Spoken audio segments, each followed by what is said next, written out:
Hiya, and welcome back to Tennis Ace, the game that teaches us that I'm still screaming better than I ever did. Ah! Anyways, let's just hop right in. Wrong file.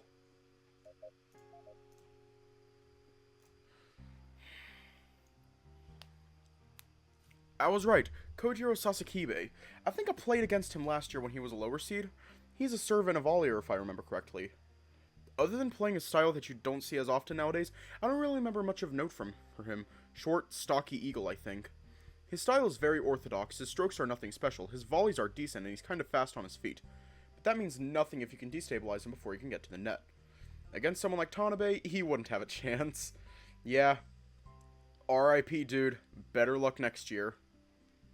As for the girls' division, right, I literally know none of these girls other than Saya.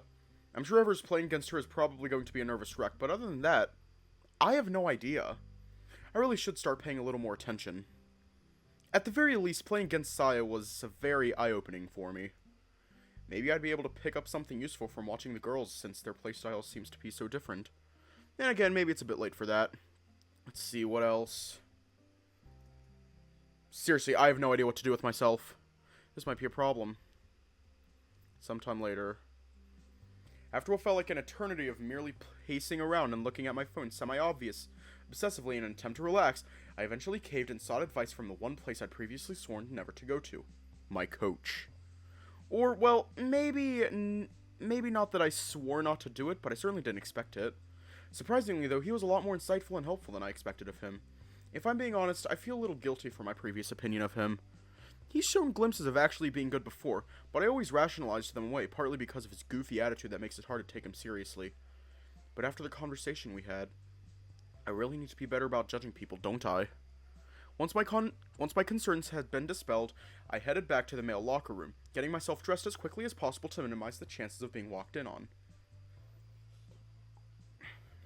We are in Keisuke's route. It's not like I planned on waiting from the get-go so that the other guys would get the chance to get changed before me and leave the room empty when I came to use it. Nope, not at all. God, imagine if Tanabe were to walk in on me undressing. That would be mortifying.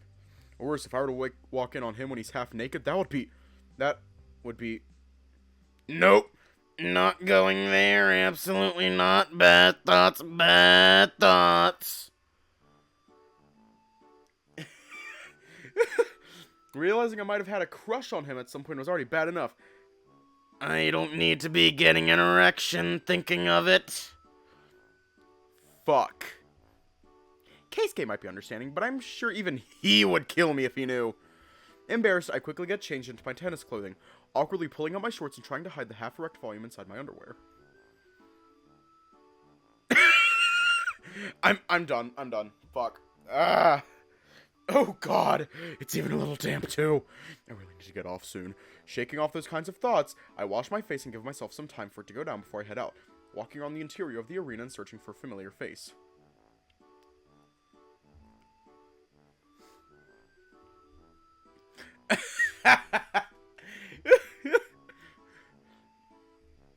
Yeah, hiya. No sign of Keisuke yet, which is not ideal. Then, as I'm about to give up on finding someone, I spot the one face I really wish I wouldn't see right now. The moment I notice him, I think of turning around and trying to sneakily walk away, but it's far too late as Red Panda notices me and calls me out. Morning, Yuuichi-kun. And it's Kun now? Wasn't it just San yesterday? Can't you make up your mind? Hey there, Tanabe-kun. I'm glad to have a chance to talk before our matches start. I trust that you are well. As well as I can be, considering I'm talking to you right after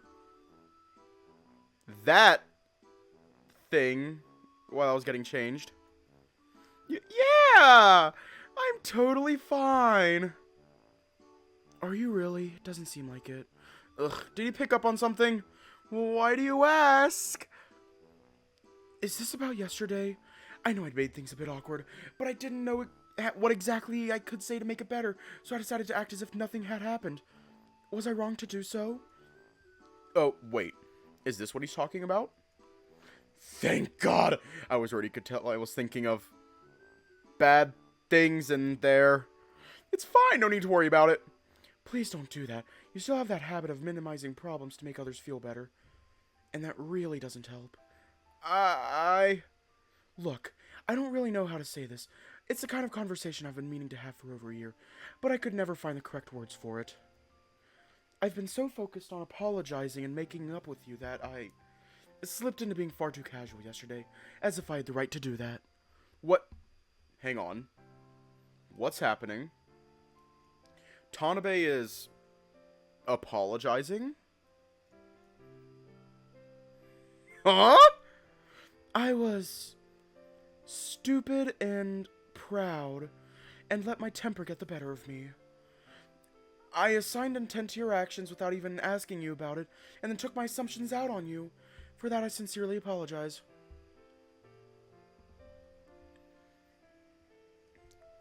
How am I even supposed to respond to this? 1 minute, nothing, and then Sorry, I can imagine that this has come as quite a surprise to you, right? I didn't mean to make you uncomfortable or anything. If I'm being honest, I would completely understand if you had refused to even hear me out. My actions over the last few years didn't exactly foster goodwill. Tanabe-kun, I really don't know what to say here. I can understand. I can't begin to imagine how much I've hurt you, so it makes sense for this to be hard for you. To tell the truth, it only took me about a year or so to regret the way I handled my insecurities back then. But by then you had given up on messaging me, and I didn't know how to reach out. Worse still, when I did talk to you during a competition after that, I was too awkward and embarrassed to say anything of substance. Hiya. And then after we played each other, I got frustrated again. Sadly, that particular cycle kept repeating for far longer than I would care to admit. So, what? You're saying you've been meaning to make up with me for almost 2 years and just didn't? I suppose so. Yeah, that really doesn't cut it for me. You've had more than your fair share of chances, and you never even hinted at it.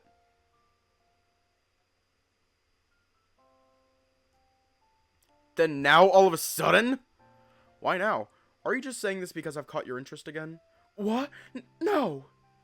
For the first time in years, I get to see a side I'd forgotten about. Tanabe actually being absolutely speechless, even back then, was a very rare view indeed. Absolutely not. That's not it at all. Then what? Because, yeah, if you're going to say all that, then I'll be honest and say I'm not buying it. It's been 3 fucking years, Tanabe. Perhaps I'm a little more curt than necessary, but seeing him saying all these things out of nowhere, once the shock wears out, the anger, frustration, hurt, and resentment that had been hiding underneath the surface all began to boil over. What the hell is this even about? I didn't know what I had to say. You know I've never been good with people. Talking about these kinds of things is difficult for me, so I kept postponing it. Then it hit me a few weeks ago. We have, what, the Tokyo Regional and then the All Japan Junior, and that's it? It's not like I live anywhere near you, and dropping by in your city solely for this would have been awkward. When I realized I was running out of time, I didn't want this to be how we'd end things. For good or bad, even though we're both going pro, there are so many tournaments every year that outside of the major ones, the odds of 2 random players meeting up more than once or twice a year are slim at best. I realized that if I didn't find a way to say it soon, I likely would never have the chance. And the thought of that was painful for me. I sigh, covering my face with both hands and rubbing my temple as best as I try to gather my thoughts. Of all the directions I could have anticipated this conversation going in, this one certainly wasn't one of them. What exactly do you expect me to say here? Nothing in particular. I don't expect you to do or say anything. I merely wanted to say it before it became too late. I see. Well, that's great, but I can't afford to worry about this right now. I need to, concentrate on the competition. I'll see you later, Tanabe. Right, still.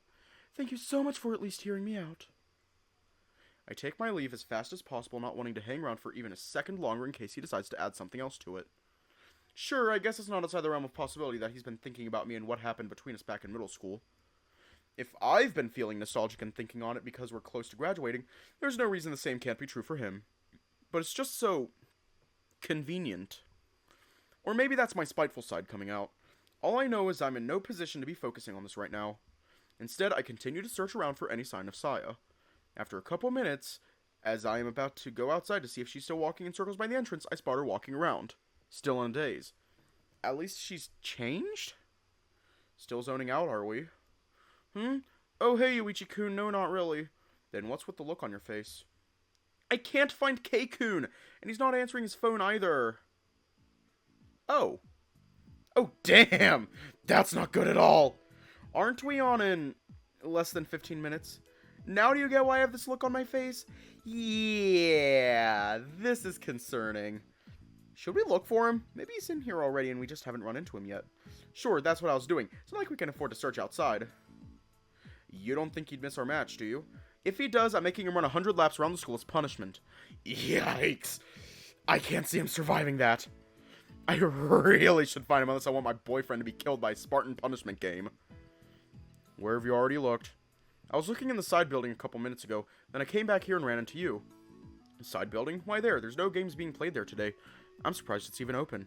Yeah, but Keikun kept going on about wanting to be alone, right? What better place to be alone than the building that no one's expected to be in? Oh! That's actually pretty smart. Still try not to be wrong, but yeah, pretty smart. This would be a lot easier if the others were here by now. Don't get me started on them. I can only afford to be annoyed at one person at a time. Wait, seriously? This might be important information in the future. I'll make sure to remember that. The two of us walk around the venue for a bit, exploring the areas Saya mentioned not having looked into yet in our search for the missing hair. As the minutes pass, the feeling of dread growing on the pit of my stomach increases little by little until I'm at risk of being taken over by silent, insidious panic. Where the hell did he go? What is he thinking? I don't know, but once I find him, I'll kill him. Now that helps nobody. It helps me! I'm not sure the cost is worth it, though. Doubling back from where we were, we return to the entrance once again as we discuss the possibility of looking for him outside the building. But as we approach the front entrance, 3 other familiar faces come into view, looking around as if in search of someone. I cross eyes with Aki, and, with a smile, my little brother points at me and warns the other 2. Ha, good timing. I was wondering where you 2 went off to when it's almost time for your matches to start. You're not the only one. We were wondering the same thing about a certain missing person that should not be named. You don't mean... Wait, where is Keisuke-san? Exactly. You mean he's not with you? Does it look like he's with us? Don't know. Maybe you were planning on pulling him out of your hat?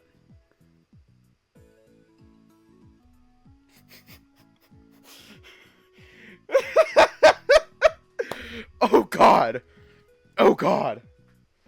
Oh god! Those are rabbits, you ass! And no! We weren't planning on doing anything like that! Bummer. It'd be a showstopper. Have you guys looked around for Keisuke-san yet? We just did. He's nowhere in the venue. At least not where we could find him. At least not that we could find him. Seriously? His match is in less than 10 minutes. The hell is he thinking? Wish I knew. Suddenly, a loud, muffled chime echoes from Cyanai's bags at almost the same time. As we both know that this kind of coincidence can only mean one thing. We immediately share a look of concern. We're being called, aren't we? Yeah, all players are to head to their assigned courts in preparation for their matches. Why do I feel like I have a lump the size of a fist firmly lodged in my throat right now? On the upside, Keisuke will have received that message too. I'm sure he can't be far from here. He'll probably come running. He better! I really, really hope so, yeah. We should get going, Yuichi-kun. I know. I'd rather not, but I know I have to. God knows I won't be able to relax and focus while worrying, though. Yeah? Well, at least you'll know when he arrives since you 2 are playing in the same court. I'll have to sit at mine and wonder. Don't be like that. One of us can head over there and give you a thumbs up once he gets here.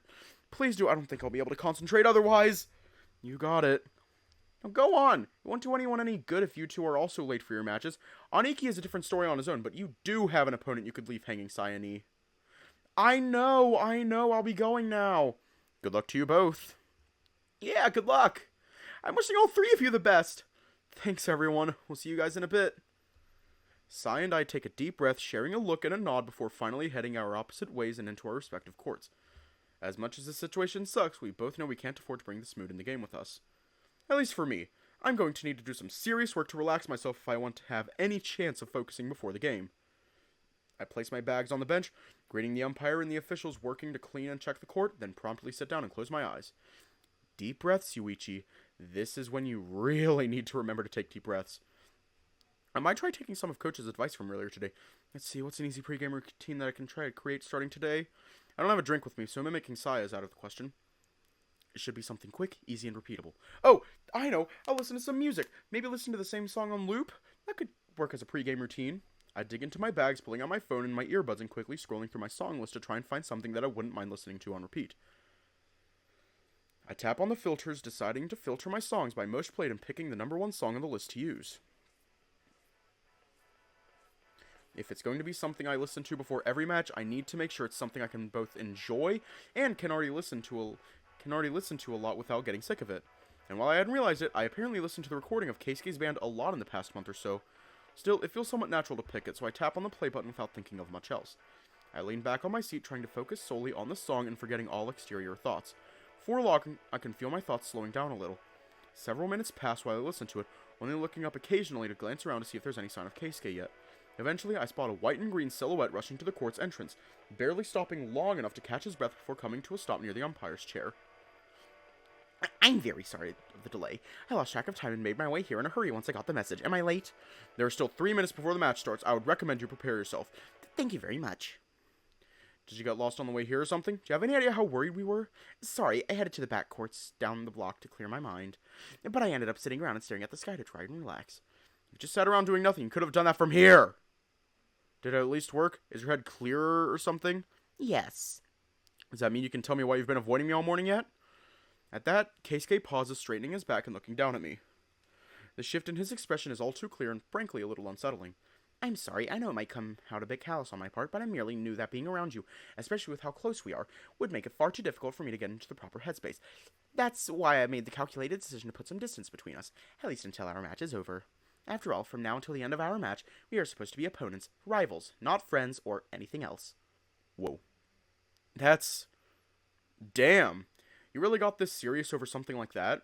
I don't want to say it sounds stupid, but... Come on! That's what this was about?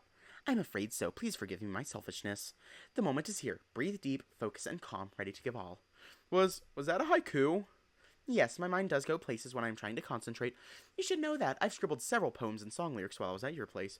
I get that. It's just, if you were going to fuck off into nowhere to write a poem, couldn't you have at least made it a good one? Probably shouldn't say that part, though, so I'll keep smiling and nodding. Either way, I have been looking forward to this for a while. I hope you'll give me your all, Michimiya-san. What? Did you just call me by my last name? Yes, well, I did say I needed distance, and I'm sorry. Without belaboring his point any further, Keisuke heads to his bench in silence, setting down his bags and pulling out his equipment, not bothering to shoot so much as a sideways glance at me. I can't pretend that it doesn't sting a little, but I suppose I should at least give him this much. I'll try my best not to take it personally, at least for now. I also need to focus on my own preparation, so I have to put a pin on it regardless. A few minutes later... We go through a brief warm-up period where we hit the ball back and forth to one another before being called to the net for the coin toss. Seems I've won the toss. I shall be receiving then. Why am I not surprised? One cannot deny one's own nature. I have no idea what that means, nor do I feel like playing dictionary in my mind right now, so I'll pretend I didn't hear it. The two of us take position behind the baseline, with Keisuke tapping the tip of his foot against the floor a few times and getting on his knees to check his shoelaces. I take a few deep breaths, readying myself for what is to come. It's not as if I'm scared, that's definitely not it. For one, even though I shouldn't be so cocky, I simply haven't ever even contemplated the possibility that I might lose to him. It's horrible to say, especially considering how many times we've practiced together and how much I care for him. Hell, he's my boyfriend! But maybe it's because I've played against him so many times that I have a very clear image of how he plays and how good he is. And so, instead of worrying about my chances, the only thing I can think of right now is how I hope his feelings won't be hurt by the end. I know I shouldn't think this way. I know he'd be mad at me for it. He'd say I'm not taking him seriously enough if I'm considering his feelings in the middle of a game. And he's made it more than clear in the last few minutes that the inverse isn't true, which I should be happy about, but somehow I am not. Ugh. Focus, Yuuichi. Stop bringing your relationship problems to a game. Instead, I shake myself, telling myself to flip into game mode already. The one on this court with me right now is an opponent. Whatever we are outside of the court is meant to stay outside. It's just... I don't want to lose someone else because of tennis. If it already hurt that much with Tanabe, I can't imagine how it'd feel if Keisuke... Michimiya-kun, your 25 seconds are almost over. Please keep that in mind. Ah, right, my bad. Oh god, what am I doing? Get a grip, me! I tighten my grip on the ball, tossing it into the air and deciding to simply blow these intrusive thoughts away with my serve. I launch a fast ball with as little spin as possible, aiming at the very edges of the court. The hare quickly dashes to that spot, hitting the ball back as hard as he can down the line. Unlike when we first played against each other in a practice match all those months ago, He never fails to react to the ball altogether, nor does he send a shallow return that is easy to attack. Perhaps in the quickest possible display of his efforts and training, Keisuke sends the ball deep into the opposite side of my court, forcing me to run for it. From the very beginning of the match, the game is locked into an unbearable high tempo. While I'm used to taking a point within the very first strokes, especially this early in the game, even the very first rally almost lasts first 10 strokes. In the back of my mind, I can tell that something feels off. Not with Keisuke or the match in specific, but with me. I can't seem to get into it. Whether it's the nerves from before or something else that I'm not quite sure about, I'm having trouble flipping my switch. Even then, it's not as if the match is going badly. While I can tell that I'm not performing my best, I am still managing to steadily build up momentum. On the other hand, even if I'm not exactly playing my best right now, Keisuke is keeping up with me about as well as I expected him to. He's always been the tenacious sort, and I'm sure the abundance of information he has on me from all our practice matches can't hurt. That's why I know I can't keep hesitating. Keisuke's a good player in his own right. I might be the better player overall, but it's not unheard of for the better players to lose in an upset. And this kind of mental turmoil I'm dealing with is exactly the kind of thing that breeds upsets. Game Michimiya 4-4. And yet, while the match progresses about as well as I expect it to, something about it feels fishy. I look to the hair trying to gauge something from his body language only to see, yes, him fist pumping in some sort of celebration. What is that about? Why is he celebrating? Maybe he's happy that he's managed to hold an even score until now without having his service broken, but is that really something to be celebrated in the first place? Something about this is sounding alarms in my head, but I can't tell what it is I'm supposed to be wary of. Every instinct of mine is telling me to brace for impact, but it's hard to do so when you can't even see the crash coming.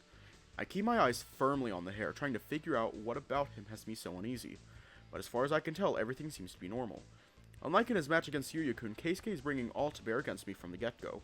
I mean, how could he not? We've played each other so many times that I probably know him better than anyone else. I'd be able to tell at a glance if he were holding back like he did with Yuya. Right? What's going on here? I mutter, more to myself than anything else, as I try to figure out what to do. Since I can't spot anything in specific to watch out for, I instead elect to keep playing while watching Keisuke more carefully than usual. If there's anyone I know that's bound to pull some kind of tricky play out of his ass, it's him. And I'm even more aware of it after I saw him abuse the timeout system yesterday. As usual, while it's tougher to push my own rhythm when Keisuke is serving, my own serve game is a completely different story. The advantage from being the one serving is enough to let me set my own pace, pushing Keisuke around until I can eventually run him out of the point or brute force a winner. For his part, it's clear that the hare is trying his best to hang on to whatever openings he has, desperately and tenaciously running after each and every ball. Our last few practice matches all came down to him trying to mount in strong defense and attempting to outlast me, preying on my weaker stamina. Granted, it hasn't worked out for him even once so far, but I also didn't have the added urgency of needing to save as much of my energy as possible for the finals right after. If I let myself be goaded into a drawn-out game, I might find myself in a situation where I'll have no chance to do anything against Tanabe after I win. After all, no matter how prepared you are, a competition like this builds up a lot of fatigue over time. Wait, what am I thinking about my match with Tanabe here? This is no place to be thinking about that, and my body already felt somewhat heavy, but now it feels like my limbs have grown even heavier. I can't seem to move like I want to. 40-30. Crap, Keisuke's at a break point now. Was that... Keisuke changed tack halfway through that rally. He's been playing defensively this whole time, hitting the ball back and forth as far away from me as possible to keep me running and wearing myself out. Suddenly shifted to aiming the ball at my feet. This sudden expected change didn't leave me time to adjust my footwork, and the awkward positioning forced me to hit weaker balls back which he promptly attacked. That's not something I saw during our practice games. What the hell? Player Michimiya, please get in position to serve. Right, my bad. Shit. This isn't the time to be breaking down like that, Yuuichi! What the hell is going on with me? Not only am I struggling to get into it, but I keep getting distracted. Nothing I can do now but try to switch back. Come on, Yuuichi, you've never struggled this much to get into gear before. Right away, I see a return of that annoying tactic from the previous point. But not only that, Keisuke is now also throwing in a mix of high topspin shots and deep spin shots to force me to hit the ball back at a different contact point than I'm used to. All these on their own aren't uncommon strategies. I'm used to having people pull those against me since they're all well-known methods for dealing with power baseliners like me. But never so many of them at the same time, and never with this kind of consistency. What is going on here? Where did you get all these new tactics from? You've never once used them against me in training. Are you serious? Shit! After pushing me around for an entire long rally with this sudden focus on topspin shots and constant aiming at the baseline, Hair suddenly shoots a shallower slice near the net that tries to slip out of the court. I run after it, but the ball has just enough power to be unreachable with my delayed reaction, especially as I stumble on my own 2 feet and nearly fall to the floor. Game Urushihara 5-4. Immediately, I begin to hear a few murmurs from all around us. Even I am stunned. Keisuke broke my serve? Here? In an official match of all places? How? No, hang on a second, that's not what you should be so surprised about. That entire rally, what the hell was that? And he'd be able to think of those kinds of strategies isn't all that surprising since they're so standard. But when did Keisuke ever have the chance to practice them to this level? You pretty much only play against me nowadays. How would you have been able to practice those? When? Play restarts with Keisuke now serving, and the same strategies from before make a reappearance, along with liberal use of kick serves and even more shot variation than before. There's no doubt in my mind now that the Hare had prepared a lot of countermeasures against me specifically, and kept them hidden for as long as possible, so as to trick me when I'm most vulnerable. He knew that the shock would destabilize me and give him an opening to exploit, and now I'm being led by the nose by him. Has he been playing this the whole time? There's no way, right? I mean, I know he can be sly, but to intentionally hold back for months during practice matches just so he can surprise me at a competition? You're my boyfriend. Would you seriously go out of your way to lie and deceive me just so you can steal a win? There's no way you'd be that scummy, right? Try as I might to deny reality, the point is driven home all the same as I continue to defend against Keisuke's merciless assault. There's too much finesse for this to be an impromptu decision. You can't fine-tune these strategies this much without serious practice. Seriously? To his own boyfriend? Is this what he meant when he said he was sorry? Can you seriously separate things that neatly? Split apart the lines between boyfriend and opponent so precisely? How are you so good at this? I've been so concerned with how he would feel if he lost, so worried about hurting his feelings. After all, I know how hard he tends to take it. I remember the look on his face when we first played against each other. I remember how angry he was when Morisaki and Sasuke-san first came back to Japan to help us train. I remember how upset he was when he lost to Yuuichi a few months ago. All this time I spent worrying about his feelings, wanting to protect him, encourage him, and take care of him as his boyfriend. I know I shouldn't take it personally, but I still do. I spent all that time worrying about it, but I now doubt the thought crossed his even once. Game in first set won by Urushihara 6-4. Yes!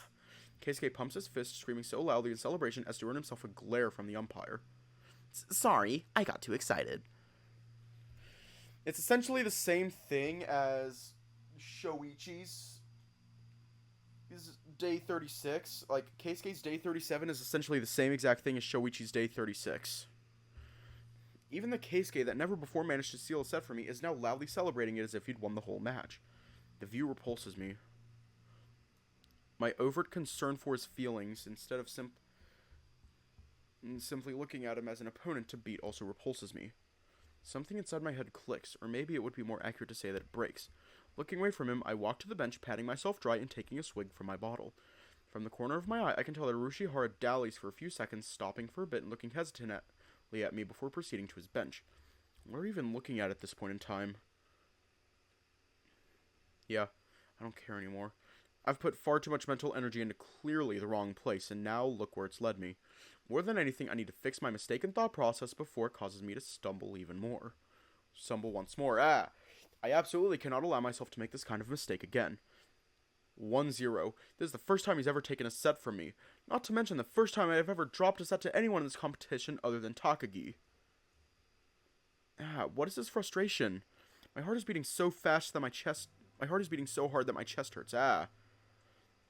I bite my quivering lower lip as I clutch my chest, trying as hard as I can to understand this feeling that I haven't felt in so long. The feeling of damaged pride and anger, humiliation.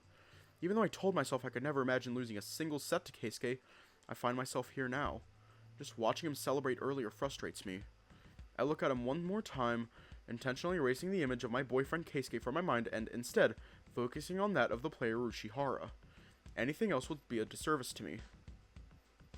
At this rate, if I continue to take things in this half-hearted way, I will never be able to amount to anything. Faced with the very real prospect of being beaten due to my own stupid, useless hang-ups, I finally find a certain something called resolve. When I open my eyes and step back into the court at the end of the break, my previously chaotic thoughts have stilled and cohered into a single stream of consciousness. On my pride as Japan's former number one, I absolutely refuse to allow this farce to continue any longer. What is going on? What the hell is going on? I was winning. I had the advantage. I was leading the game. I was supposed to be leading the game. Despite feeling some sense of regret and guilt upon seeing the look of Yuichi's face at the end of the first set, I still steeled myself, shoving those feelings way deep down and focusing on the match at hand. Whatever came of it, I knew that the chance wouldn't fall in my lap again. This kind of surprise attack can only ever work once after all, so why the hell did things turn out this way? One by one, every single strategy I've come up with to counter all of Yuichi's strengths, weaknesses, and vices is being countered, crushed, and torn to pieces. The fear and concern that started growing at the beginning of the second set has now turned into outright panic, as I'm forced into an ever-diminishing corner, unable to do anything but fight for my own life. I planned everything so meticulously. I prepared a plan, an alternative plan, and an alternative for the alternative plan. Also, I could bolster my odds of victory as much as possible when the day came to finally play against you in an official competition. I've looked forward to this day for so long, ever since I came to this school, maybe even before then. Nothing could describe the elation I felt when the chance finally came to me. Nothing could match my elation when I realized that my strategies were working. I thought I was finally catching up to you. I worked so hard with nothing but that goal in mind. So why are you suddenly so much farther ahead than me again? No matter what I throw at him, no matter how hard I try, my every attempt is shot down as fast as I came up with them. It's gotten to the point that I cannot even complete, merely being run around the corner in a fruitless attempt to find something, some kind of avenue that I can explore to regain a foothold in this match. But for all I try, Yuichi's reign is absolute. His hold on the game's pace is kept with an iron fist. Game Michimiya 5-2. I have to try my best to keep at bay the growing urge to cry from frustration. What is going on? Didn't I plan well enough? Didn't I work hard enough? I put everything I had into it, even doing something I knew might hurt you, all in an attempt to get you to recognize me as a serious rival. Also, I could finally defeat the player I admired the most. So how is it that it all feels so pointless now? When our eyes meet as we are changing court sides, my glances met and held for only the briefest moment. Instead, it's as if you were looking right through me. That moment, that one single interaction, as if I weren't even worthy of your time or acknowledgement, I wasn't prepared for how deeply it could hurt. Is this what it means to be taken seriously? Is this what happens when I push you to see me as nothing but another player? Is this a moment when my worthiness is gauged solely based on my skill, also the moment I completely disappear from your radar? Even if this is a situation of my own making, I was not prepared for this. Yuuichi.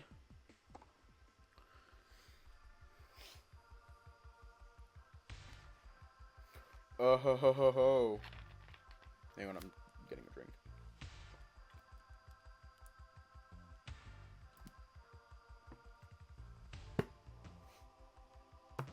Ah. The moment play restarts, Urushihara tries serving with a wide slice that strides away from the court in an attempt to get me out of position. Ever since the start of the second set, his composure has been fraying. I, on the other hand, feel lighter and freer than... Honestly, I don't even remember when I last felt like this. 15 love. Yo, mama. Back when I played against Morisaki-senpai in April, I felt as if I was knocking on the door to something. Like my body was starting to kick off the dust and get back into a gear that it hadn't used in a long time.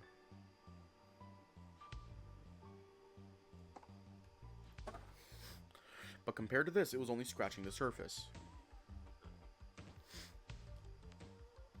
All of a sudden, my brain is getting flooded with all these great ideas, different strategies I can use to deal with Urushihara, and my body is responding in kind, moving faster than it has in a long time. This is how I used to feel before. This feeling is why I used to love tennis so much. Once that realization clicked into place, all extraneous thoughts disappeared and I was able to perform at a higher level than I hadn't in years. 40 love. Finally, for the first time since this goddamn slump started creeping up on me without me even realizing it, I can actually say, I'm on fire. Game Michimiya 5-1. Urushihara gasps heavily, struggling for breath as he stares at me with eyes practically devoid of any more spark. In response, I turn back and walk into my serve position. There is no place for those kinds of concerns once you're on the court. I grip the ball, bouncing it on the ground a few times, feeling its firm yet soft surface against the palm of my hand with each bounce. When I look back up, I see the hair grudgingly moving into position, his body seeming stiff and overly tense. He hasn't been moving very well for a while, whether that's from exhaustion settling in or the psychological damage of having the tables flipped so heavily on him, I can't know. And frankly, it doesn't matter. While I couldn't focus well enough before due to the stifling panic, once my mind cleared, I became able to read his movements and tactics much more clearly than before. And in the process of doing that, one thing became increasingly clear to me. Anyone can tell that Urushihara has improved every aspect of his game by a shocking degree. If anything, I might even be willing to call his development explosive. Truth be told, if I hadn't known about it already from all those practice matches we've had, I would certainly have been caught by surprise. 15 love. If I only had his performances in previous competitions to go by, there would be no way I'd have imagined him improving this much in such a short amount of time. I guess this truly is a testament to how much he's applied himself as of late. I should know that much better than anyone. And maybe it's because of that that it's become all the more obvious to me. 30 love. Urushihara, you're an efficient player. I can tell how much effort you put into polishing your skills. All of it is really obvious to me. But you need more than just efficiency and effort to really set yourself apart in the world of professional sports. 40 love. While you certainly improved greatly, that was nothing more than improving the efficiency of your training and shedding away the toxic mentality you used to be constrained by. Your overall maximum potential hasn't really changed. I had my suspicions when we first played a practice match against each other, but now that I can play you in a truly serious match, I can finally tell for sure. You simply don't have what it takes to cross into this side. Game, set, and match won by Michimiya. Count 4-6, 6-2, 6-1. The moment the match results are announced, the hare drops his racket and lets himself fall to the floor, sitting down and leaning back to cover his face with his arms. The sound of the audience clapping drowns away Urushihara's gasping and coughing. He's barely even able to stand. It's more than clear that he's pushed himself far past his limits. I stand silently on my spot, watching him with interest for several seconds before something within me stirs. Finally, I realize that I shouldn't be watching him as if he were something. Seriously, what the hell am I doing? I jump over the net, rushing toward Keisuke and extending a hand to help him back on his feet. Keisuke looks up at me, his eyes darting from my hand to my face. And I can't lie, it breaks my heart a little to see the way he looks at me when our eyes meet. Let me help you up. You did far too well to be lying on the floor like this. Hold your head high. Keisuke looks away. For a brief second, I worried that he might refuse my help. With an audible sigh, the hare grabs my hand with a resounding smack and accepts my help.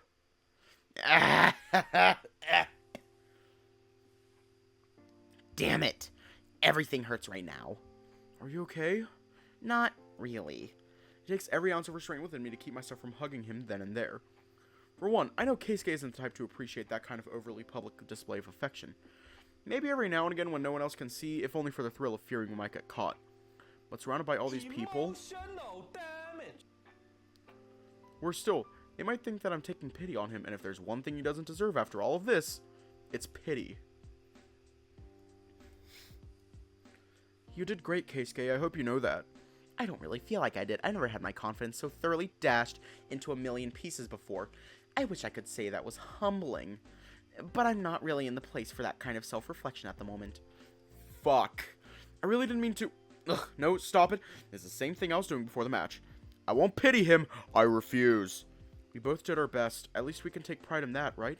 Pride is a little beyond me right now. I willingly stoop to the level of mind games and manipulation in an effort to beat you, only to get beaten myself more thoroughly than ever before. The sacrifice was not worth it. So, I was right. You really were keeping all that stuff secret so you could get to me when you used it. Yes. I'm sorry. I offer no excuse. I don't know why, but you saying it like that only makes me feel worse. I'm so conflicted about the whole thing. I doubt I'll be able to think clearly on the matter for a while. To begin with, the adrenaline and the exhaustion certainly do not help with the rational thought. Not to mention the fact that I don't think I'll be able to think rationally on this at all regardless. It's too emotional of an issue for me in the first place. We should probably head out. I'm sure the others are waiting.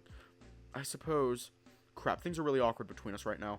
We walk out together in silence, and the entire time I'm holding my breath and counting the steps until we reach our friends so I can get rid of this strange mood looming over me.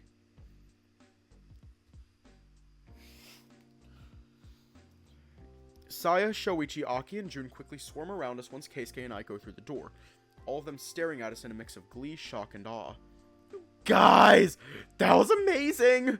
Hey there, Saya-chan. How much of the match did you see? I got here about halfway through the third set. Yes! It was like you were going all zoom! And then your balls were going all zoom! And then Keisuke kept running after them all fast and hitting the background and trying to get them. It was awesome! What he said.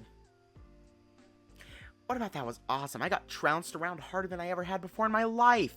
It was pathetic. There was nothing pathetic about it. You did way better than could be expected in that situation.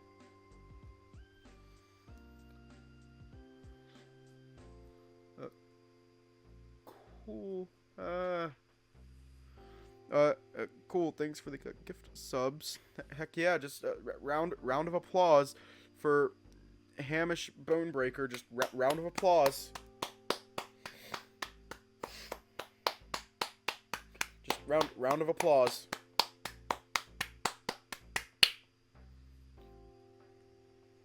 What situation? Sure, I may have won a set, but other than that, this was the worst result I've ever had against Yuuichi. I mean, seriously, 6-2, 6-1? Don't beat yourself up over it too much. Even we were shocked. I haven't seen Yuuichi play that way in forever. In what way? Are you kidding me? He looked exactly like he did back when he was still the #1 player in our age group. Yuuichi was always that dominating in his matches back then. If anything, it's the last 3 or 4 years that have been weird for him. Like an extended off-season. I don't think you're using that word right, Cyane. Am I? Never mind. I see. So I suppose it would make sense for me not to remember it all that well. I wasn't as serious about tennis before middle school. Still, my point is that you should give yourself a little more credit. No one could have predicted Yuuichi would go off like that. Yeah, I can't even describe it all that well. The whole thing feels like a blur. My body started moving on its own. If anything, I guess I was just happy. In a way, it's been a while since I had that much fun playing tennis again. I know it sounds silly. It's something I noticed myself too. But even if you notice that you're not having fun, that doesn't mean there's something you can do to fix that.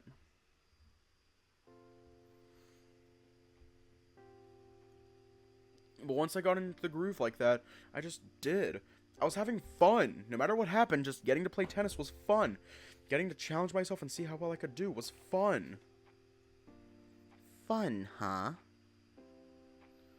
Yeah, just round of applause for Hamish Bonebreaker. Just round of applause.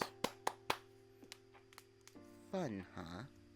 To be honest, I'd forgotten what that felt like almost completely. Like, I know that's how things used to be for me, and I did get close to that sensation a couple times this past year, but I never really got in. It's a very difficult feeling to describe. It's like everything is going so well for me. I feel euphoric and invincible, like I can't make any mistakes. Yeah, he does. My body feels lighter, faster, and stronger than ever. My reflexes are dialed to 11. My mind gets so much clearer. Just thinking about it. It's a little frightening to think that so much can change just like that. It truly came out of nowhere. Once I felt like my back was up against the wall and I stopped caring about how Keisuke would feel, it just happened. Fair enough. I suppose I'll have to start inputting that kind of unpredictability into my calculations, huh? Yeah, right. Like anyone could prepare themselves for that. I think you're taking this far too seriously.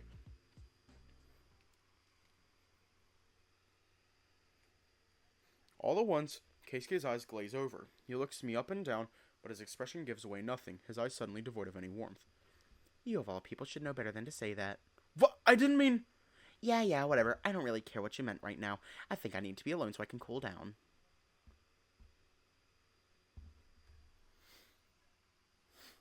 Whoa.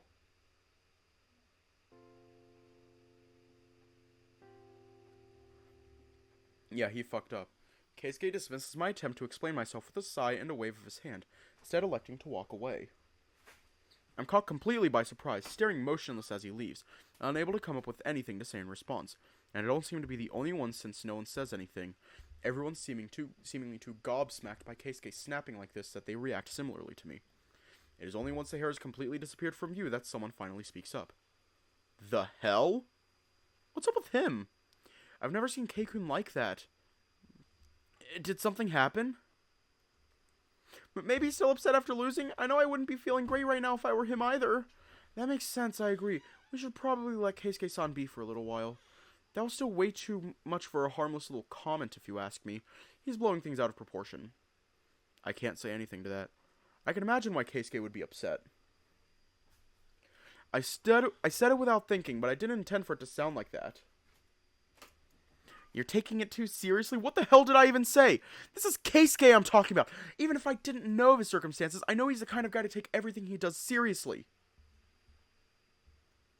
He won't even consider doing something if he's not serious about it.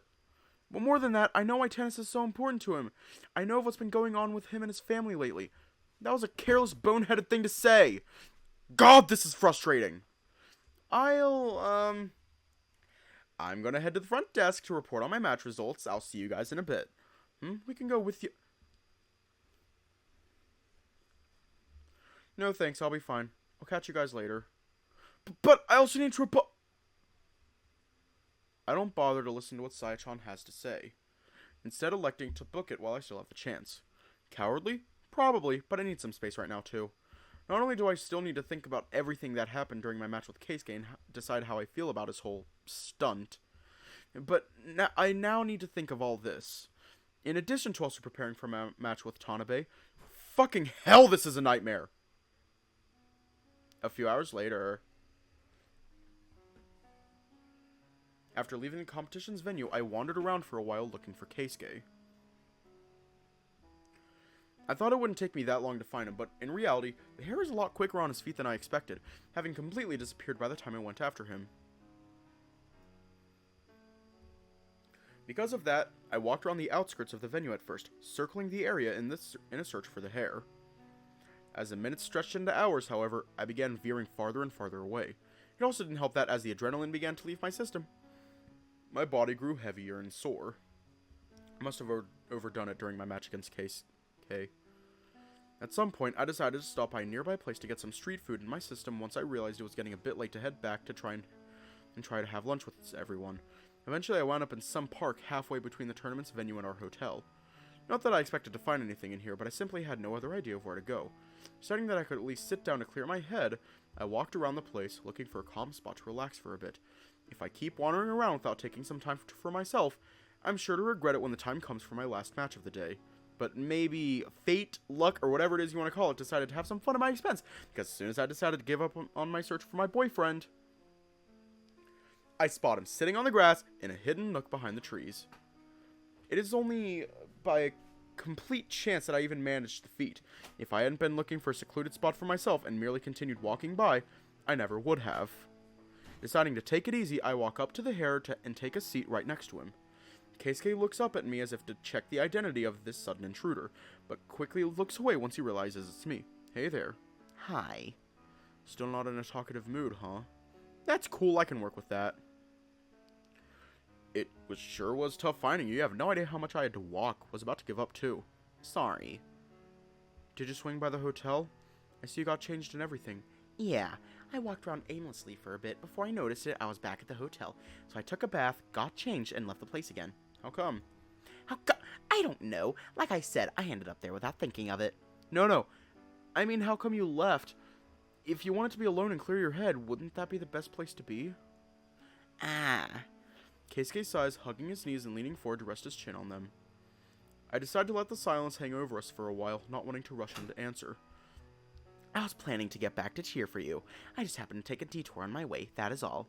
Is that so? Well, there's still about an hour before my match, so it's no rush. Is it really okay for you to be saying that? Shouldn't you be back at the arena at least? It'll be fine. I know I wouldn't be able to rest easy if I didn't talk to you first anyway.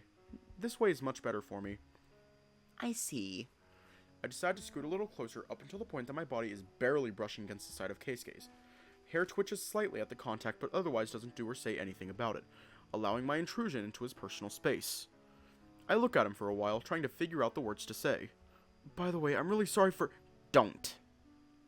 The apology that I've been mulling over for a few hours now gets promptly shot down before I can even begin to get the words out. I flap my mouth uselessly, unable to think of an appropriate response. Maybe Keisuke is still mad after all? But instead, after a long drawn-out sigh, Keisuke turns his head, properly looking me in the eye for the first time since I got here. Don't apologize when I'm the one being unreasonable. Don't take blame for something that isn't your fault. But... Yuuichi, I mean it. Stop. I know I was an ass. I was frustrated and embarrassed, and I overreacted. I know exactly what you meant. I shouldn't have snapped at you. I'm the one who's sorry. Oh. This has gone a lot more smoothly than I expected. Now I'm stunned for a completely different reason. I, don't know what to say. That's fine.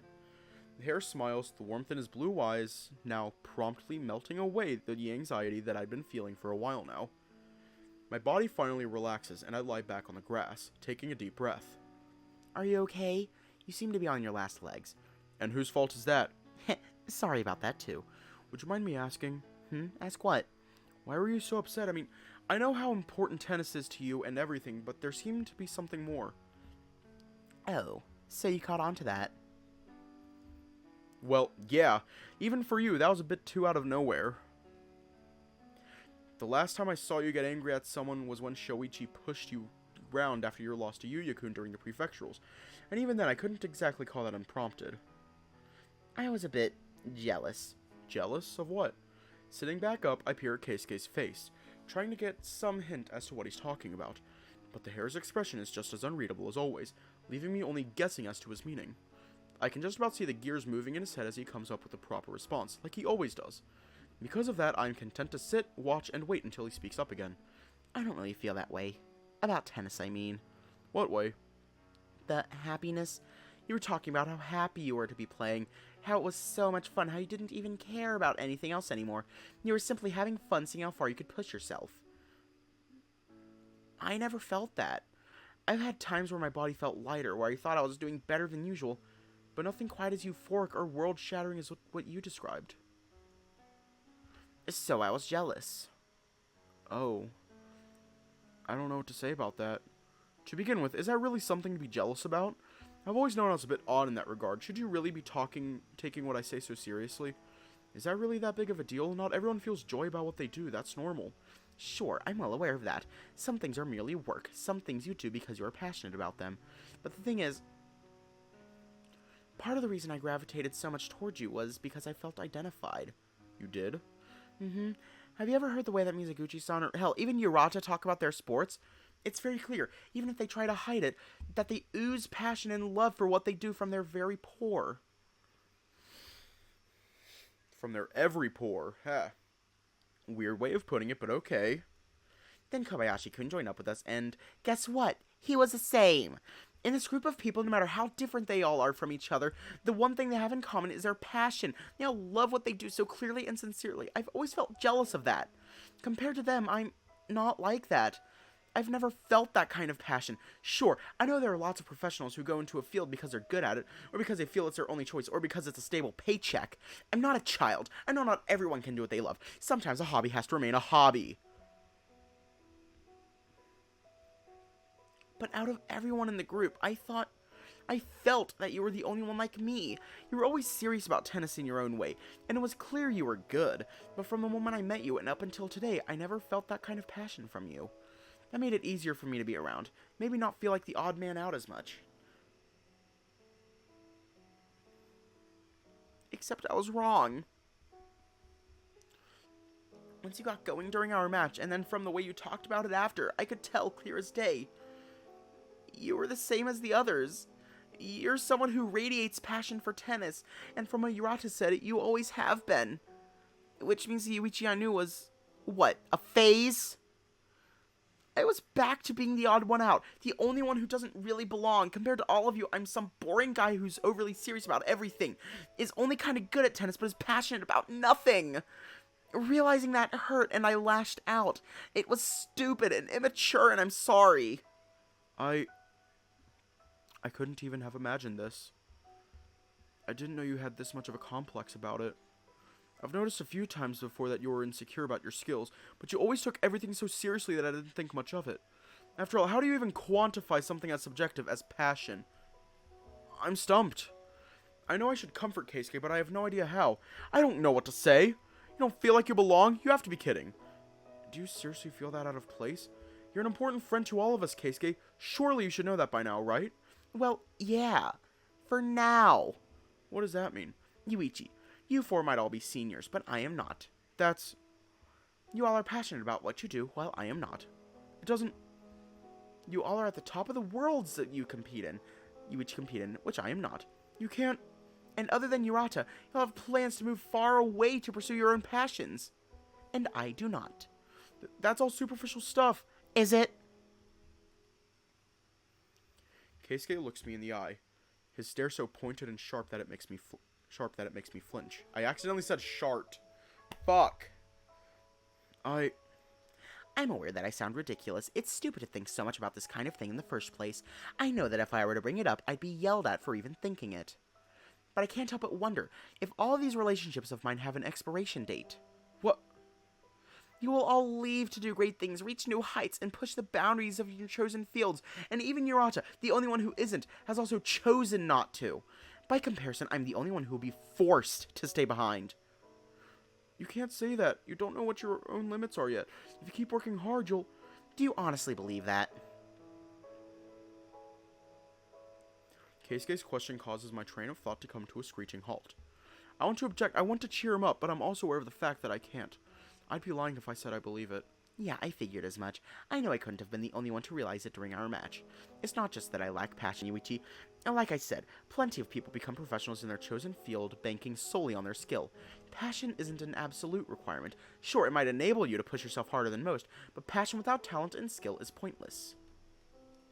But I have neither of those things. I work as hard as I can because it's my only choice. If I can't become big in a very public, very respected field, my odds of escaping the future my family set up for me are 0. So I clung to tennis all these years. I picked it on a whim, without thinking much of it, simply deciding that it would be my ticket out. But I'm neither passionate nor talented. Compared to most, I have had the best possible foundation. Easy access to coaches, trainers, equipment, course, you name it. And yet, despite the most absolutely ideal environment, I am merely average. Someone like me isn't on this level of someone like you. I'm not the kind of person who can turn these dreams into reality. The odds were very small to begin with. The number of professional tennis players that actually earn enough to be independent is shockingly low after all. Well, yeah, but... Come on, Yuuichi, don't look at me like that. How else am I supposed to look at you? Look at all that you just said to me. So what are you going to do now? Nothing at all. Uh-huh. Don't get me wrong, I might not be the kind of talented idiot who manages to push themselves past their limits and turn their dreams into reality through sheer effort. But I am the kind of serious idiot who keeps going even when they know they have 0 chance of becoming anything more than they already are. Besides, how many Japanese kids join a school sports club actually expecting to become professional athletes? Well, I'm sure there's a fair amount. It would still certainly be the minority. So, you'll keep playing? Yes, I have no reason to stop. It's not like I dislike tennis. I find it enjoyable. I'm merely aware that I don't have what it takes to turn it into more than a hobby. I don't like it. Sounds like you've considered it all carefully and came up with a decision that is best for you. But I still don't like it. Especially the part about thinking your relationships have an expiration date. It's like you need to be aiming to be a professional to be with us. Friendships aren't about requirements like that. Sorry, I can tell from your face that I've dumped a lot on you. I'm not sure what to say, that's all. I don't blame you. Do you really think we have an expiration date? That's a difficult question to answer. It shouldn't be. The answer should be no. Obviously, I know what I want and what I hope for, but I'm also aware reality is rarely that kind. Of course, I'll be more than happy to be proven wrong, but I won't smile, lie, and say that the odds aren't against us. I know you're the type of person to be logical and reasonable, but I really hate your reason right now. You shouldn't think like that. It's painful to hear you talk that way. I don't know what to tell you. I've never been the kind of man to blindly hope for the best, nor am I the type of person to try my hand at something when I think there's no chance of success. Maybe it's my upbringing talking. Maybe I'm not capable of taking risks like that. Everything I do after careful consideration of the chances of success, the possible consequences, among other factors. Yeah, I know. We've talked about this before. Your way of thinking stinks. Offense intended. My head hurts. Sorry, we should probably put a stop to this conversation, but we can talk more about it later. I'm not saying we shouldn't discuss it. If you think there's more to be said, then we'll do so. But I doubt this is something we can get to the bottom of in less than an hour, right? Probably. And you have your competition to worry about. We've been here for a while. I should probably get you back before Mizuguchi-san tries to take my head for making you late. Do you promise we'll talk about this again? I do, Yuuichi. Relax. Keisuke turns to look at me, getting on his knees and leaning forward, rapidly closing the distance between us and planting a kiss on my lips. The sudden gesture silences me, causing my panicked thoughts to freeze all at once. Instead, I focus on the feeling of his soft lips on mine, of his hand cupping and brushing my cheek, of the sweet aroma of soap and perfume on his fur. There. Does that help? Somewhat. Good. That could not have been timed more perfectly. Keisuke gets back up on his feet. Only then do I realize he'd been sitting on a handkerchief this entire time. The hare picks it up, shaking any debris or dirt from it before folding it up and sticking it back into his pocket. Does he always carry one of those? That's so like him, my god! Come on, up, up. Keisuke offers me a hand, and I grasp it without a second thought. Your carriage awaits, my prince. It would not do for me to make you late on your big day. My prince? I was quoting a fairy tale, to the best of my memory at least. Okay, and what would my carriage even be? Isn't it obvious? I'm calling a car. You mean a taxi? No, I mean a car. But We've talked about this, remember? Alex may not have come with, but there was no way my family wouldn't send other people to keep an eye on me at all times. They've probably been following me wherever I went. It's the only reason I'd be allowed to walk around Tokyo. that's a little terrifying. And uncomfortable. We've kissed in public a few times already, remember? What if they saw that? I suppose. I'm so used to it by now that I think nothing of it. Hang on, let me just make the call. Yeah, I'm not surprised that she wants so badly to get away. This is also incredibly creepy. Ugh, now I can't shake the feeling that I'm being watched. Sometime later, after having been brought back to the arena, Keisuke and I endured a very intense lecture from Science Yuuichi. Both separately and together. I could barely get a word in edgewise. Thankfully, even those two were bound to run out of steam at some point. It just sucked that it took over 10 minutes before they did. As the time was nearing for a match to start, however, I eventually parted with my friends and walked into my court, repeating the same ritual that I began establishing during my match with Keisuke.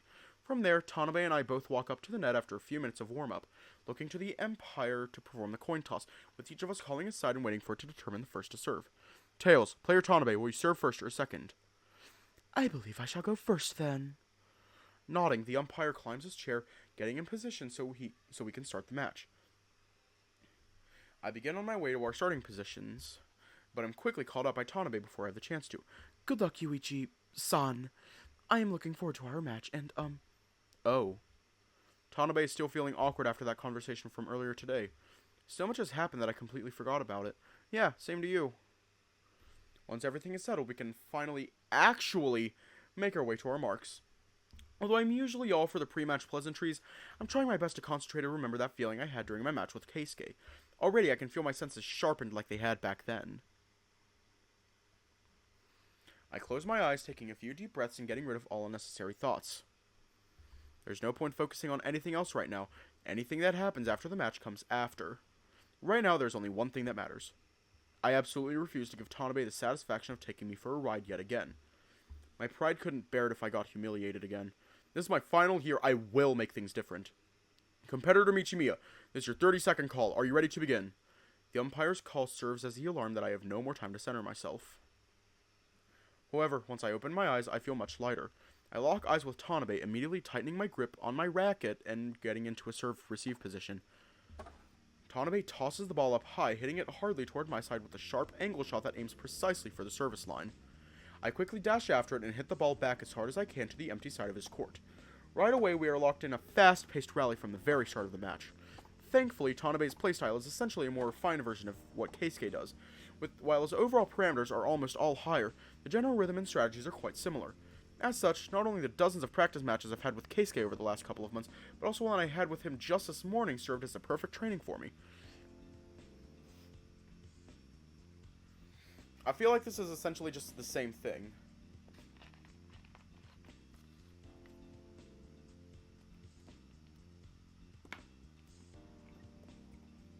Like, this is just the same exact thing. I'm able to react and respond quickly and effectively to Tanabe thanks to both that experience and my own heightened senses. I begin feeling a confidence that I hadn't felt in a long time when facing off against the Red Panda. Tanabe had haunted my thoughts for so long that I hadn't realized that fear and anxiety was actually keeping me from performing my best. If I struggled to pull out my A game against other players due to general struggles during my rut, that feeling was magnified even further with him specifically.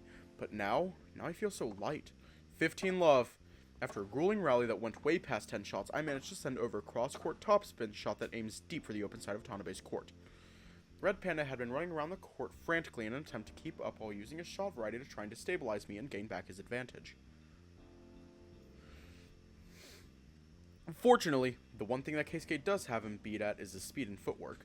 Since I'm using the kinds of shots I got used to using against Keisuke earlier, Tanabe, who struggles a lot more to reach them, is at an even further disadvantage.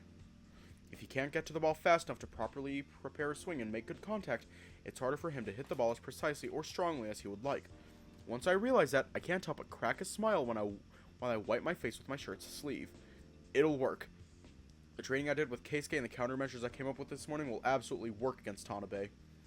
Of course, I shouldn't allow myself to get cocky, but right now, I'm at a way better place than I have been in years. Right now, I'm feeling so great. Seeing Tanabe frown and start to stare and fiddle at his racket strings makes me have to restrain a smirk. It's been years since I've seen him get frustrated during a match, let alone so early into it. 30 love. With play restarting, the red panda sends out a shallow sliced serve that seeks to skip away from me instead. Too predictable. Our rally isn't quite as long this time, with me being able to clinch the point when he attempted to force a shot through the edge of the court and accidentally struck the ball out instead. Great. If I can keep putting this kind of pressure on him, his number of errors will increase. Even if I have the advantage now, I can't allow our rallies to continue like the first one did. There's no way my body can hold up for an entire match like that. I was already fatigued before we even started. But even still, even if I'm doing a lot better than expected, it would be impossible for me to completely shut down someone like Tanabe. He's no Keisuke, even though his footwork isn't as good. He more than makes up for it otherwise. The red panda manages to win back 2 points in a row, leaving us tied at 30 all. Still, if I can manage to steal away the very first serve of the match from him, that would be huge. After going back and forth on a deuce 4 times, I finally managed to push my way through and smash the ball down into his court. When a very brief misstep on his part caused him to miss his contact point with the ball, it resulted in him hitting the ball slow and high into my court. Game Michimiya 1-0. Alright, that gives me a little bit more room to work with. I take a few deep breaths, already noticing how the air seems to get stuck in my throat. Is this seriously the very first game of the match? I better hope that I manage to push my advantage further, otherwise this might get bad. Sometime later. Despite my best attempts, however, the pace of the match doesn't slow at all. Even while I'm trying my best to keep Tanabe down, our very next rally is back to being suffocatingly long. As I run around after the ball, hit after hit, the desperate gasps for breath feel as if I'm being slowly choked out. Every breath I take makes my throat and lungs burn. Game in first set won by Michimiya 6-4. I finally managed to drive the ball past him and win the point, but Tanabe fought me every step of the way. Although I'm able to stay generally ahead of him for the first time in years, each and every point feels like its own final battle. I close my eyes and try to take a deep breath before heading for my bed. As soon as the air starts to enter my lungs, I start coughing violently. All of a sudden, it's like my entire body is screaming at me. I become acutely aware of my own heart rate that is suddenly pounding so hard in my chest that it feels like it might explode. My throat feels raw and as if it were on fire, making me cough again every time I try to breathe and put myself together. Crap. This is really bad. I've been so focused on the game and my own performance that I didn't notice any of the warning signs my body was trying to give me. Do I just want to, turn on auto skip? Like, hang on, let me just put it on there because this is essentially just exactly the same. Like, let me do a poll real quick.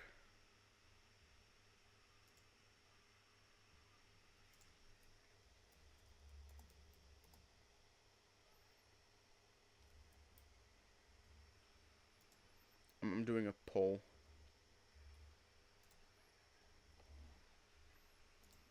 It's going to last for 1 minute. Alright. And it's running.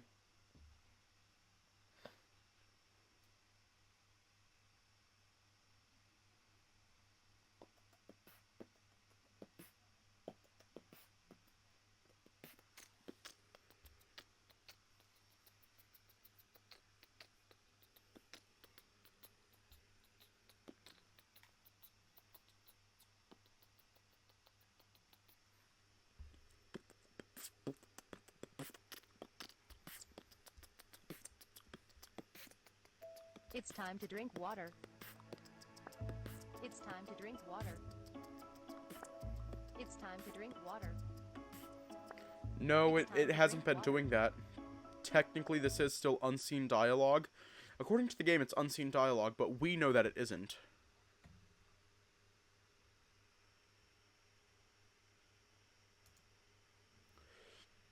Alright, everyone that voted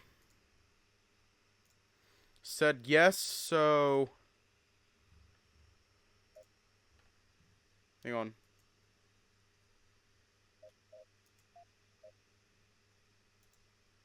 There we go.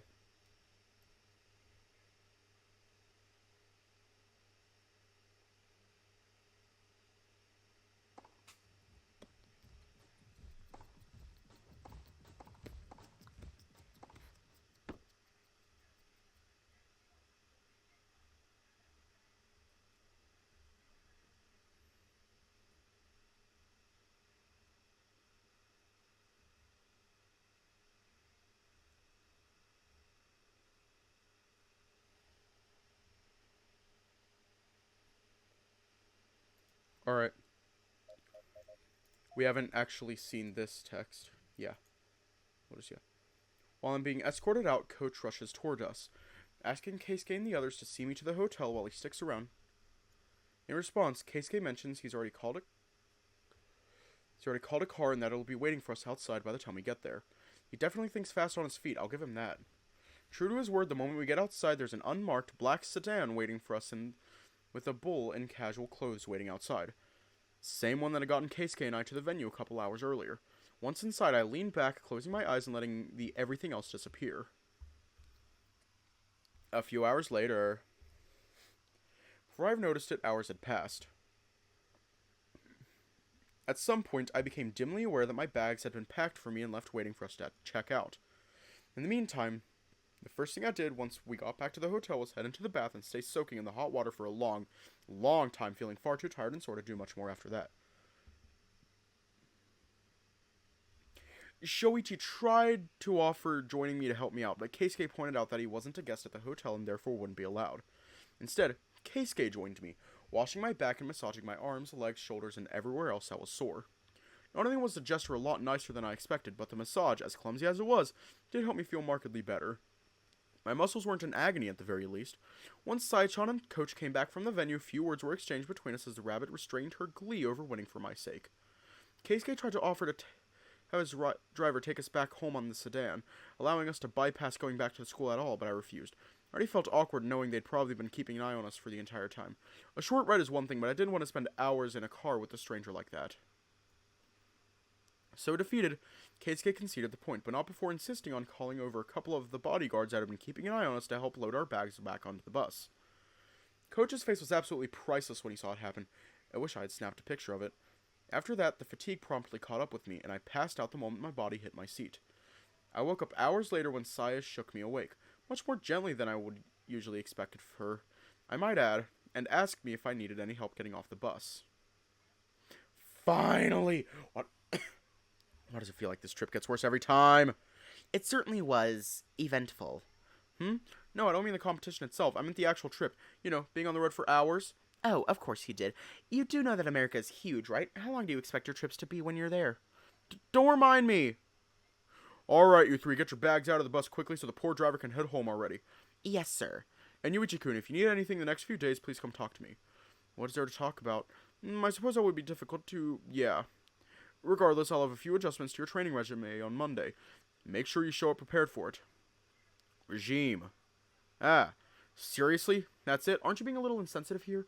The crocodile smiles, seemingly amused by my snapping at him. Would you prefer I continue trying to get you to talk? I figured you'd rather face forward and focus on what you can do to avoid something like this happening again, no? Ugh. I don't want to agree out of principle, but he's not exactly wrong. Either way, I trust that you all either arrange for transport home or are fine to go on your own. If you'll excuse me, I have to check if nothing was forgotten in the bus and start locking things up. Yes, sir. I'll see you all Monday. Sai and Keikun both nod meekly, bidding farewell to the crocodile as he disappears back into the bus to talk to the driver and do whatever it is he still needs to get done. As for our part, we do as we've been told and grab all of our bags once again. It still is a little disconcerting to see the absurd amount of crap Keikun brought with him. There's so much that I don't know how he can even carry it. Let me guess, Alex is waiting right outside with the car to help you carry all of this? You know me so well. At this point, if I didn't, you might as well throw your whole entire boyfriend away. I plan on heading back home tonight, but I was thinking that maybe I could spend another night. All this just because you're worried about me? Maybe. My pride wants to say no, but I will admit that I would like the idea of sharing a bed with Keisuke tonight. It would certainly cheer me up. If it's okay with you. Of course. Well, I'm gonna head home while you two make your plans. See you guys later. We could give you a ride too if you want. Nah, my house is out of the way. Besides, I need to stretch my legs a bit after sitting around for hours. You're the only person I know who could come back from such a long competition and still have energy to spare.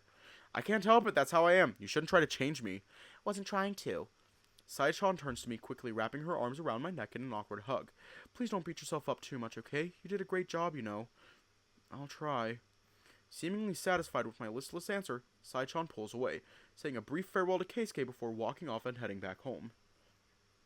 That certainly was quite nice of her. Saichan has her moments. What a cold way to talk about someone that's constantly looking out for you. It's not constantly. Keep telling yourself that. The two of us walk past the gate, quickly spotting Keisuke's traditional black limo along with Alexander standing outside it, arms crossed waiting for us. Evening, Alex. The wolf nods, looking between the two of us briefly before speaking. Good evening. You had a time on your trip, I hope? Had a good time on your trip, I hope? You could say that. There's been a brief change of plans. I know I said I would head back to the estate tonight, but I would like to spend one last night at Yuichi's place. I figured something like this might happen. As long as you've properly cleared it with him, I have no objections. Would you be so kind as to let the rest of the family know? It is my job to stand on the line of fire for you. You don't have to put it that way. Do not worry. Once I drop the two of you off, we shall head back to the estate and let them know of your decision. If I explain it as you being tired from the trip, they might look more charitably on it. How charitably? Not much, but enough. If it'll cause problems for you, maybe you really should head back home tonight. Don't be silly. They'll go to my case whether I go back tonight or tomorrow. I might as well keep you company when you're feeling down. Yeah, but I've made up my mind, Yuichi. you can be so stubborn sometimes. Still, I appreciate the gesture. Get inside. I would rather not stand outside in the middle of the night for too long. You and me both. I have to resist the urge of promptly flopping onto the floor as soon as we walk through the door. Still, I at least have enough presence of mind to take off my shoes and drag my exhausted self past the door and into the house proper. I'm home! Finally! Ah, Aniki, welcome home! Aki makes his way toward us, but I quickly walk past him and throw myself onto the couch, groaning in a mixture of relief and happiness, finally being able to lie down somewhere soft. You okay there? Should I call Alex back to help you up to your room? Of course not. That'll be mortifying. Really? Being carried is kind of fun. See? Absolutely not. Okay, fine. I ordered some takeout, though, so at least sit up a bit. You can't eat lying down like that. Watch me. I'd rather not. Sounds messy. Anyway, I wasn't sure if Keisuke would spend the night or not, so I ordered enough for all of us. I figured that if he didn't, we'd put the leftovers in the fridge for tomorrow. Good boy. Please don't call me that. Aw, but you're such a good boy, Aki. I'll throw your portion away. I swear I'll do it. Jeez, relax. I'm kidding. Don't you laugh now. I can't help it. Still, thank you, Akiyoshi-kun. Sorry for the trouble. It's no trouble. If anything, you're the one being troubled, having to take care of my brother and all. No one's taking care of anyone here. Listen here, you... Aki ignores me, instead grabbing my bags and heading upstairs without another word. Is it too much to ask for some respect around here? Akiyoshi-kun really is a nice little brother. I wish I had one too. Don't. They'll ruin your life. You're in no position to be saying that to me. Am too! Come on, sit up properly here. Lying on the couch all sprawled out like that is unsightly. You sound like my mom. She is a wise woman. Oh god, don't start kissing her ass now just because you know what she does for work.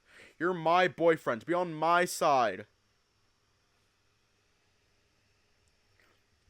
After having dinner, Aki, Keisuke, and I chatted for a little while.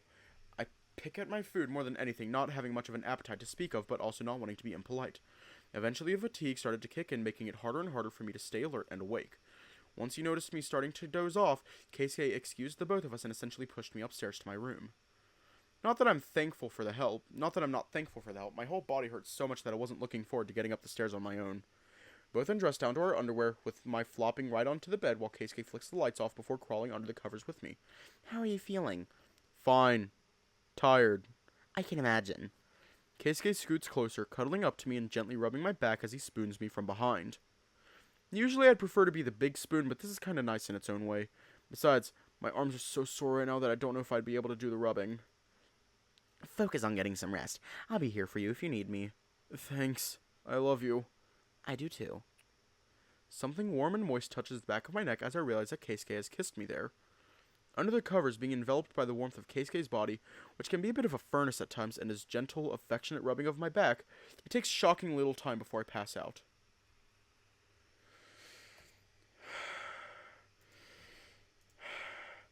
Let me make sure there's nothing new in Haruki's route. Okay.